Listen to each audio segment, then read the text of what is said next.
প্রায় ৮ লাখ টাকা মূল্যের আমদানি পণ্য চট্টগ্রাম বন্দর থেকে ছাড় না হওয়ায় আমদানিকারককে বাড়তি খরচ গুনতে হচ্ছে ২২ লাখ টাকার বেশি। সম্প্রতি হাইকোর্টের এক আদেশ অমান্য করে ২ মাসেরও বেশি সময় ধরে ওই পণ্য আটকে রেখেছে চট্টগ্রাম কাস্টমস।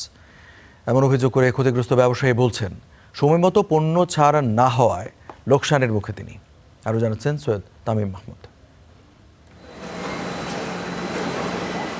চলতি বছরের মে মাসে পাকিস্তান থেকে প্রায় ৭,৯৫,০০০ টাকায় ২৮ টন রক সল্ট আমদানি করে Warda and Zubayer agro industries limited. ওই মাসের ৪ তারিখ পণ্যটি খালাসের আবেদন করা হলে নানা কারণে আটকে দেয় কাস্টমস। পরে মে মাসের ১৯ তারিখ পণ্যটির শুল্কায়ন বিলম্বের কারণ জানতে চেয়ে চিঠি দেয় আমদানিকারক।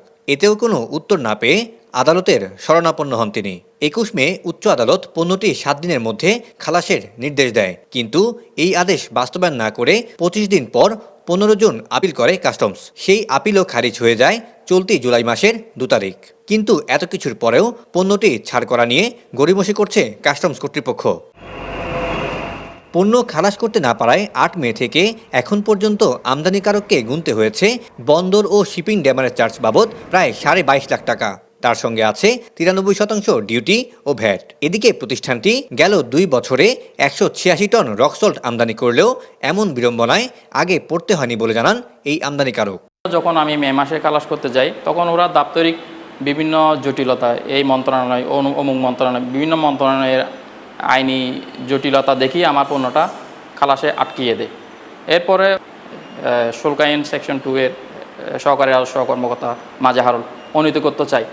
পরবর্তীতে আমরা আদালতে শরণাপন্ন হই। আপিল করার পরে আমরা জিতে আসি, উইন হয়ে আসি, এবং আপিল ডিভিশন যেটা আমাদের পক্ষে রায় দেয়, এখনও পর্যন্ত আমরা পণ্যটা খালাস করতে পারি নাই।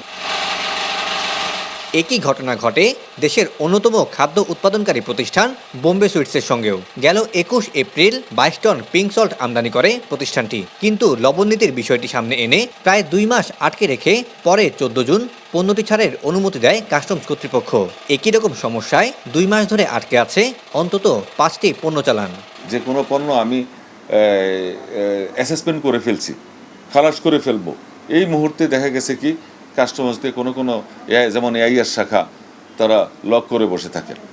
পরবর্তীতে অনেক দেন দরবার অনেক কিছুই করার পরে হাইকোর্ট করা হইলো, রিট করা হইলো, কাস্টম তারপর ছাড়তেছে না। আমার এই পণ্যটা এক্সামিন একবার হয়েছে, যদি বলি যে আপনি পণ্যটা আমাকে খালাসখালি দেখে দেন, তারপরও তারা রাজি হচ্ছে না। কিন্তু এই যে আমি রেভিনিউ দিয়ে এখানে আটকে আছি, আমার ড্যামারেজ আসতেছে, আরও ৪-৫ দিন ৭ দিন সময় লাগতেছে, সেগুলি দায়িত্ব কে বহন করবে? এদিকে কাস্টমস বলছে লবণ নীতি অনুসরণ করেই প্রাপ্যতা সনদ চাওয়া হয়েছে। তবে কাস্টমসের নথি বলছে এই ঘটনার পর তড়িঘড়ি করে রক সল্ট ও পিঙ্ক সল্টের বিষয়টি লবণ নীতিতে সংযুক্ত করতে এনবিআরকে চিঠি দেয় চট্টগ্রাম কাস্টমস কর্তৃপক্ষ। কিছু নির্দেশনা দেওয়া থাকে, সেই নির্দেশনাগুলো ফলো করেই করতে হয়। তো সেই জায়গাগুলোতে যখন করতে যাওয়া হয় তখন একটু ডিলে হয়। আমাদের আমদানি নীতি আদেশে খাবার লবণের কথাটা বলা হয়েছে, বাট রক সল্টের বিষয়ে আসলে এটা ক্লারিফিকেশন এটা নেই।